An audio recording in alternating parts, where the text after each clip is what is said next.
Namaskar students. In this lecture we will discuss recurrent and transient states.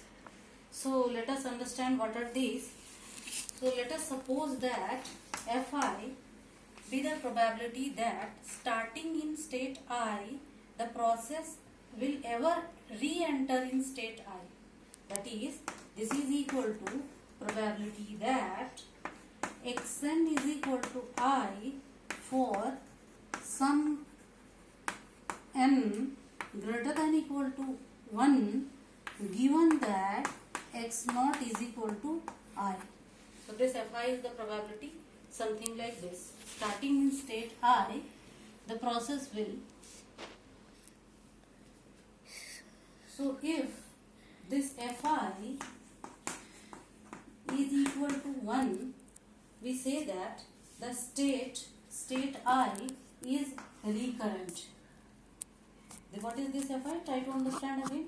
This is the probability that starting in state I, the process will again re-enter into state I. If this probability Fi is 1, we say that the state I is recurrent. And if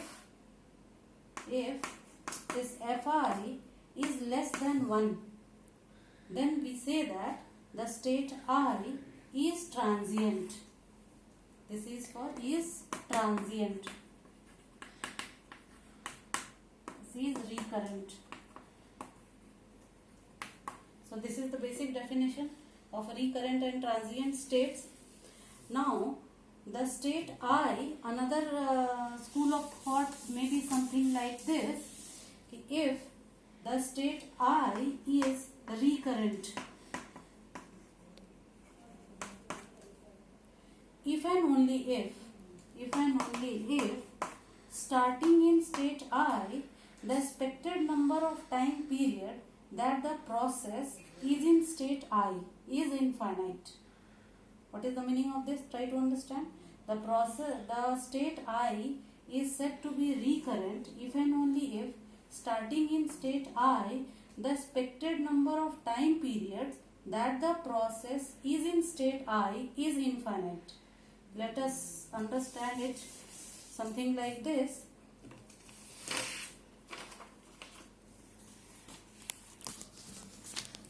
Let In be equal to 1 if xn is equal to I, and it is 0 if xn is not equal to I. It means if at particular n, if the state is I, then the indicator function value is 1, otherwise it is 0. Now then, this summation n is equal to 0 to infinity In will denote the number of periods that the process is in state I. We will count this as many times it is equal to 1. It will denote the number of periods that the process is in state I. Now we want to find the expected value of this to have an idea. The expected value of summation n equal to 0 to infinity In given that x naught is equal to I. It means we have started the process from state I. So this, by the property of expectation, we can write something like this. Summation n equal to 0 to infinity expected value of In given x naught equal to I. And next, this summation is as it is. We apply this formula. This expectation can be written as the probability that xn is equal to I given that x naught is equal to I. And what this is what? This is nothing but starting in process I, it will reach process I in n steps. So we can write something like this as per the notation of Markov chain PIIN. Now the state I is recurrent if this summation PIIN is equal to infinite, and transient if summation n equal to 1 to infinity PIIN is less than infinity. It means it is finite. So if state I is recurrent and state I communicates with state J, then state J will also be recurrent. This is one of the property. Try to understand. If state I is recurrent means starting in I, it will re-enter state I, and state I communicates with another state J, right? Then state J will also be recurrent. So this is one of the property. So try to understand it with the help of an example. So suppose we have a Markov chain something like this. This is 1, 2, 3, then 4, 5, 6, 7 and 8. So these are the 8 states in a Markov chain, and we have been given that 1 communicate with 2, 2 communicate with 1. Like this, the chain has already been given to us. So what does this indicate? Wherever the arrow ends, it means that there is some positive probability. So this is something like this. Suppose we consider this instance to understand how to find the transient and the recurrent states. Suppose the situation is something like this. This is the Markov chain. Now from here we see that we focus on nodes 1 and 2. See, since the nodes 1 and 2 communicate with each other, you see, from here 1 to 2 and then from 2 to 1, it communicates with each other. But we see that they do not communicate with any other node present in this Markov chain. Right? So they can be kept in one class, equivalence class. So class 1 we are forming. From here we can see 1, 2. The nodes 1 and 2 form one class, right? Next we see that similarly node 3 communicate with node 4. Both communicate with each other, but they do not communicate with other members of the chain, other nodes of the chain. So another class we can form, class 2, they can be put in one class. So another class can be 3, 4, right? Now again see that state 5 does not communicate with any other states. It does not communicate with any other states. So it is by itself a class.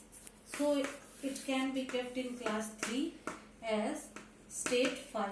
State 5 can be put in class 3. It does not communicate with any other state.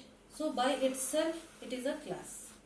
Next you see node 6 or state 6, state 7 and state 8. So here it forms another class. You see from here there is a link 6, 7 and 8. So it can be kept in class 4. So class 4, in class 4 we can keep state 6, state 7 and state 8. So these are 4 possible equivalence classes for this Markov chain. Now next we have, our aim is to identify whether which states are recurrent and which are transient. So if the Markov chain enters class 4, see from here,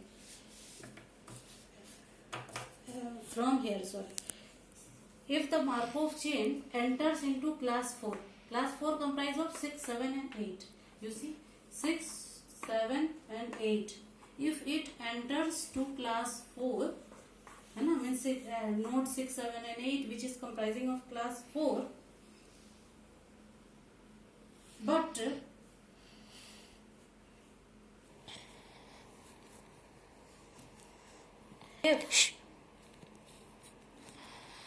if the Markov chain enters to this class comprising of 6, 7 and 8 node, then it will always stay in that class. But for other classes 1, 2 and 3, this is not true. So the states 6, 7 and 8 in class 4 are recurrent. Recurrent means it will again re-enter into the same class. But recurrent, as if we leave any state, then we will re-enter to that state with probability 1.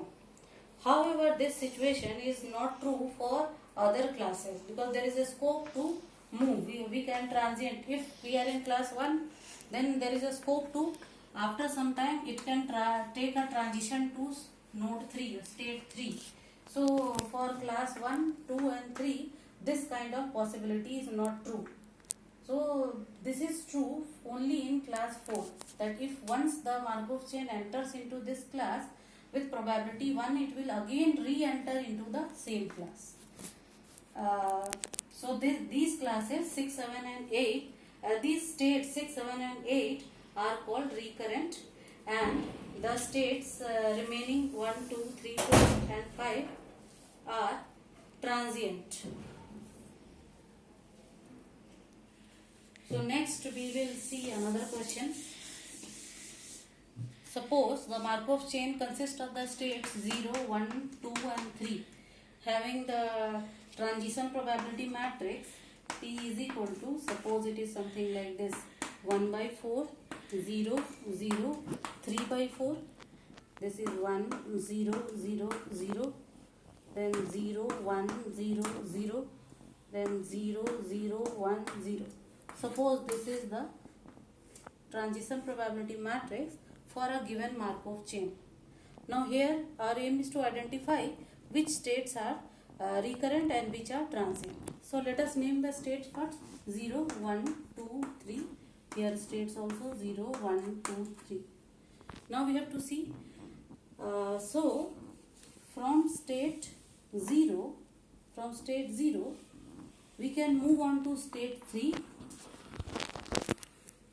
and from 3 it can go to state 2, then from 2 it can go to state 1, and then from 1 it can go to state 0.